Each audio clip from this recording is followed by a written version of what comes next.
आमदार आपल्या दारी, आता ओपन जिमही आपल्या दारी. रायगड गल्लीत आरोग्यदायी उपक्रमाला प्रारंभ.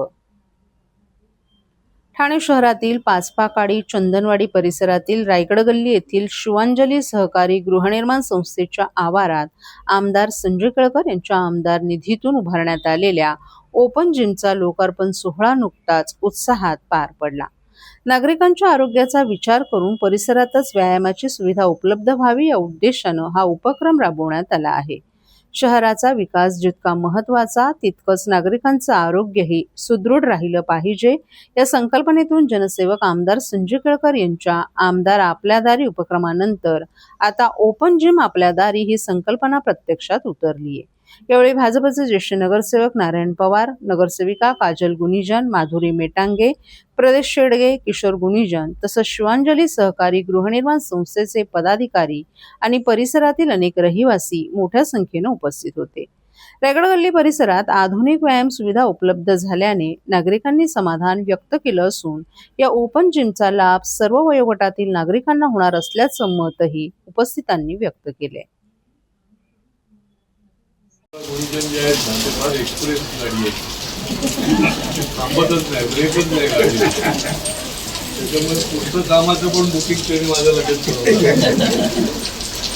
आणि जेव्हा आम्ही ओपनिंग केलं त्याच वेळेला लक्षात आलं की वरती शेडची गरज आहे, कारण ऊन पाऊस कधीही येतो आणि काही त्याचा नियम राहिलेला नाही. आणि त्याच्यामुळे शेडचं पण आपण त्या ठिकाणी काम करू. जवळजवळ आपण 50च्या वर जिम या ठिकाणी कार्यरत करू, कारण या शहराचं आरोग्य चांगलं झालं पाहिजे, चांगलं राहायला पाहिजे. आणि आमदार आपल्या दारी, जिम पण आपल्या दारी. जाता येता तुम्हाला हातपाय मारायला, थोडा एक्सरसाइज करायला संध्याकाळच्या वेळेला त्याचा उपयोग होईल. आणि निश्चितपणे त्याची देखभाल जी आहे ती तुम्हीच करावं लागेल. त्याचं काही वेळेला त्याचे आता जिम तर मजबूत आहे, पार्टबीट काही लवकर कुठे काही खराब होणार नाही, पण दैनंदिन देखभाल जर केली तर जास्त दिवस आपल्याला निश्चितपणे टिकेल. या निमित्ताने आपल्याला पुन्हा एकदा मी शुभेच्छा देतो आणि माझं बोलणं संपवतो. धन्यवाद.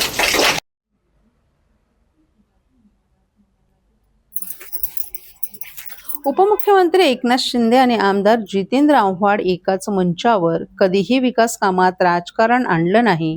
उपमुख्यमंत्री एकनाथ शिंदे यांची प्रतिक्रिया.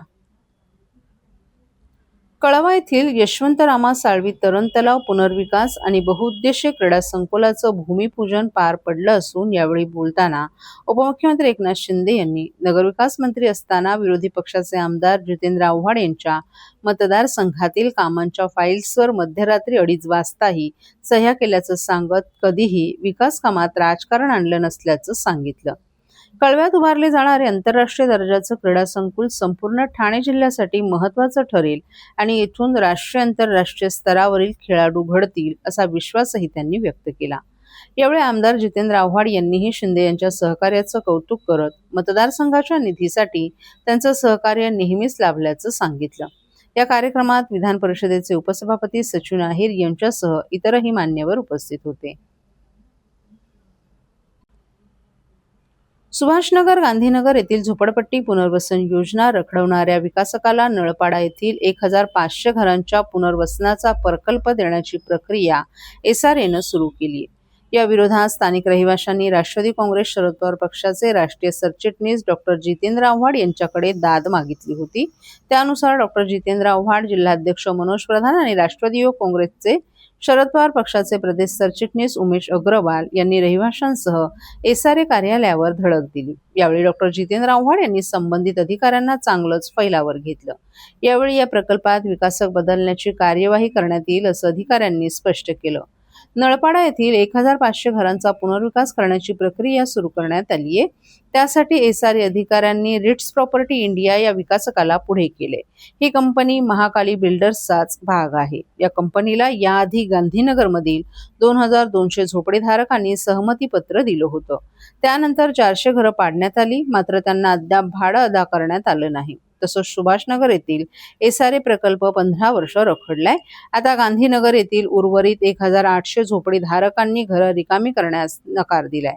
आर्थिक डबघाई चाललेल्या महाकाली डेव्हलपर्स संचालित रिट्स प्रॉपर्टी इंडिया या कंपनीसाठी एसआरए अधिकारी पायघड्या का घालत आहेत असा सवाल करत रहिवाशांनी डॉक्टर जितेंद्र आव्हाड, मनोज प्रधान यांच्यासोबत एसआरए अधिकाऱ्यांची भेट घेतली. यावेळी विकासक बदलण्याची कार्यवाही करण्याबाबत आश्वासन देण्यात आले. नळपाड्याचे 1500 घरं ज्यांची आहेत आणि एका विकासकाला एसआरए योजना राबवण्यास सहमती येत असल्याचं स्थानिक रहिवाशांचं म्हणणं असल्याचं प्रधान यांनी सांगितलं. या विरोधात डॉक्टर जितेंद्र आव्हाड या ठिकाणी आले होते. लोकांचं म्हणणं आहे की ज्यांनी सुभाषनगर डेव्हलप करू शकला नाही, जो गांधीनगर डेव्हलप करू शकला नाही, तेथील लोक रस्त्यावर आहेत, तेथील लोकांना भाडं मिळत नाही. मग असं असताना आणखी नळपाड्याच्या 1500 लोकांना कुठे न्याय देऊ शकतील आणि तरीही एसआरए मध्ये अधिकारी का हट्ट करत आहेत. याबाबत डॉक्टर जितेंद्र आव्हाड यांनी अधिकाऱ्यांना फैलावर घेतल्यानंतर अधिकाऱ्यांनी आम्ही त्या विकासकाला सहमती देणार नाही आणि एक पत्र उमेश अग्रवाल यांना उद्या देण्यात येणार आहे. तसंच विकासक बदलण्याची कार्यवाही सुरू होईल असंही त्यांनी सांगितलं.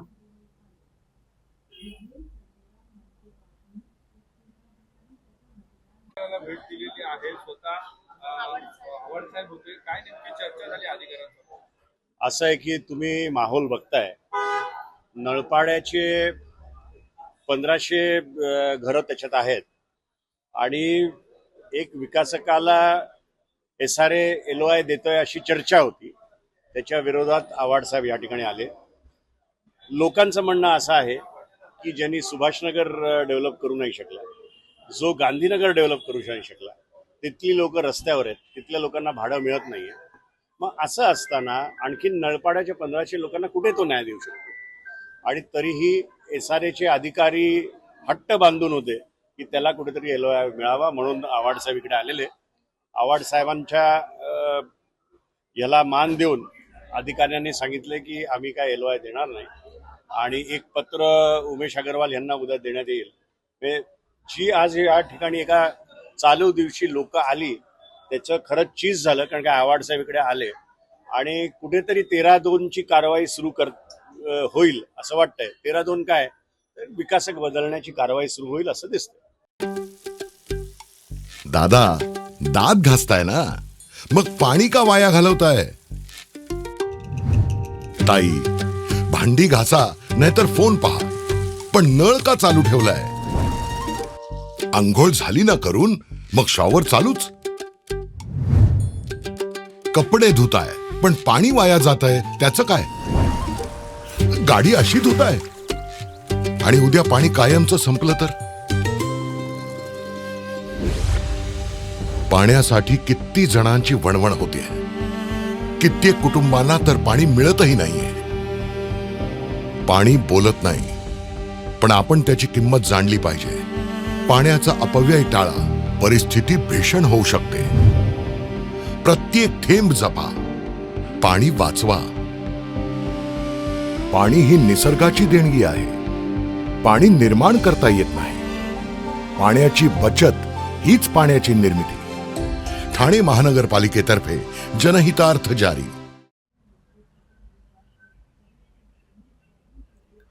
इंदिरानगर येथील संपानी पंप हाऊसचं उपमुख्यमंत्री एकनाथ शिंदे यांच्या हस्ते लोकार्पण. ठाणे महानगरपालिकेच्या लोकमान्य सावरकर नगर प्रभाग समिती अंतर्गत प्रभाग क्रमांक 15 मधील इंदिरानगर येथील नागरिकांना पाण्याचा पुरेसा आणि नियमित पुरवठा करण्यासाठी इंदिरानगर आणि रूपादेवी पाढा येथे उभारण्यात आलेल्या नवीन संप पंप हाऊसचं लोकार्पण काल राज्याचे उपमुख्यमंत्री एकनाथ शिंदे यांच्या हस्ते करण्यात आलं. यावेळी विधान परिषदेचे उपसभापती सचिन आहिर, खासदार नरेश मस्के, आमदार रवींद्र फाटक, महापौर शर्मिला पिंपळकर, सभागृह नेते हनुमंत जगदाळे, शिवसेनेचे गटनेते पवन कदम, स्थानिक नगरसेविका यज्ञा भोईर यांच्यासह अनेक मान्यवरही उपस्थित होते. या संप आणि पंप हाऊससाठी माजी नगरसेवक एकनाथ भोईर, नगरसेविका एकता भोईर, नगरसेविका यज्ञा भोईर यांनी सातत्यपूर्ण पाठपुरावा केला होता आणि त्यांच्याच पाठपुराव्यामुळे आजचा हा प्रकल्प उभा राहिला. या प्रकल्पामुळे इंदिरानगर परिसरातील पाणी पुरवठा अधिक सक्षम, नियमित आणि सुरळीत होण्यास मदत होणार असून नागरिकांच्या दीर्घकालीन पाणी समस्या सुटण्यासाठी हा महत्त्वाचा टप्पा ठरणार आहे. इंदिरानगर येथील संप येथून 31 MLD आणि रुपादेवी पाडा येथील संप येथून 21 MLD अशा एकूण 52 MLD अतिरिक्त पाणी पुरवठा योजनांचं लोकार्पण करण्यात आलं असल्याचं उपमुख्यमंत्री एकनाथ शिंदे यांनी नमूद केलं. या भागातील नागरिकांना दररोज पाणी मिळावं ही अनेक वर्षांची मागणी होती. या योजनेमुळे महिलांची, विद्यार्थ्यांची आणि नागरिकांची पाण्यासाठी होणारी दैनंदिन धावपळ मोठ्या प्रमाणात कमी होणार आहे. या प्रकल्पासाठी आवश्यक जागा उपलब्ध व्हावी यासाठी 2018 मध्ये MIDC कडे पाठपुरावा करण्यात आला. त्यानंतर संबंधित जागा महापालिकेच्या ताब्यात आल्यानं ही योजना प्रत्यक्षात साकारता आली आहे. या प्रकल्पाचा लाभ इंदिरानगर, रुपादेवीपाडा, साठेनगर, हनुमाननगर, वाल्मिकीपाडा, श्रीनगर, किसननगर, भटवाडी, शांतीनगर, वारलीपाडा, रामनगर, कितीतलाव, जुनागाव, कैलासनगर तसंच परिसरातील हजारो नागरिकांना होणार आहे. नागरिकांना नियमित आणि मुबलक पाणी पुरवठा करण्यासाठी पुढेही कटिबद्ध राहणार असल्याचं उपमुख्यमंत्री एकनाथ शिंदे यांनी नमूद केलं.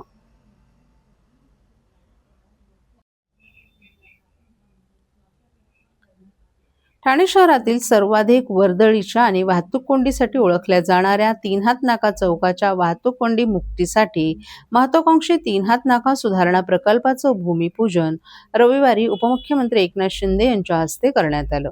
यामुळे अनेक वर्षांपासून प्रतीक्षेत असलेल्या या प्रकल्पाच्या प्रत्यक्ष कामाला सुरुवात होणार आहे. हा प्रकल्प शहरातील सर्वात मोठ्या आणि अत्याधुनिक वाहतूक सुधारणा प्रकल्पांपैकी एक असल्याचा दावाही करण्यात आला.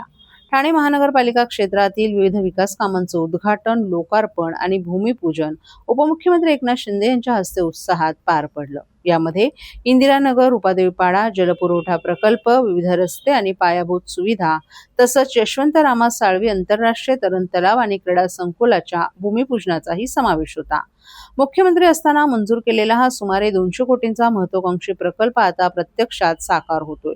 अत्यंत गुंतागुंतीच्या अभियांत्रिकी तंत्रज्ञानाच्या साहाय्यानं उभारल्या जाणाऱ्या या प्रकल्पामुळे 3 हात नाक्यावरील वाहतुकीला मोठा दिलासा मिळणार असून सध्या अस्तित्वात असलेल्या 7 प्रमुख वाहतूक प्रवाहांपैकी 4 प्रवाह सिग्नलमुक्त आणि सुरळीत होणार आहेत. त्यामुळे लाखो वाहन चालकांचा वेळ, इंधन आणि श्रम वाचणार आहेत. या चौकावरील वाहतूक कोंडी कायमस्वरूपी कमी करण्यासाठी अनेक वर्षांपासून उपाययोजनांची अपेक्षा होती.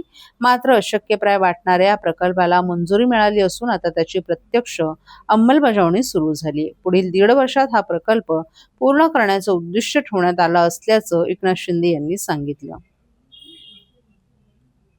याचा वाहतूक कोंडीपासून मुक्त होणार आहे. प्रकल्पाचं भूमिपूजन झालंय. काय सांगाल कशा प्रकारे ठाणेकरांना फायदा होणार आहे? खरं म्हणजे अतिशय चॅलेंजिंग असलेला प्रकल्प आहे. अतिशय डिफिकल्ट असा प्रकल्प आहे. कारण या ठिकाणाहून मुंबई महापालिकेच्या पाण्याची लाईन असेल, गॅस लाईन असेल, इलेक्ट्रिक लाईन असेल, अनेक युटिलिटी या इथून खालून गेलेल्या असल्यामुळे अतिशय म्हणजे कठीण हा प्रकल्प आहे. परंतु MMRDA ला सांगितल्यानंतर त्यांनी युरोपमधून कन्सल्टंट अपॉइंट करून या ठिकाणी या प्रकल्पाला त्याचं डिझाईन केलं, चालना दिली आणि त्याचा भूमिपूजन झालेलं आहे. जवळपास 4 ते 5 मिनिटं या ठिकाणी सिग्नलला लोकांना थांबावं लागत होतं. हा सगळ्यात लॉंगेस्ट सिग्नल आहे एशियामधला. आता हे सगळं कंप्लीट काम झाल्यानंतर फक्त 15 सेकंद या ठिकाणी थांबावं लागेल. त्यामुळे 4 ते 5 मिनिटं जी आहेत कमी होतील आणि इथल्या ठाणेकरांची जी गैरसोय होती ती दूर होईल. खऱ्या अर्थाने ठाणेकरांची स्वप्नपूर्ती आहे.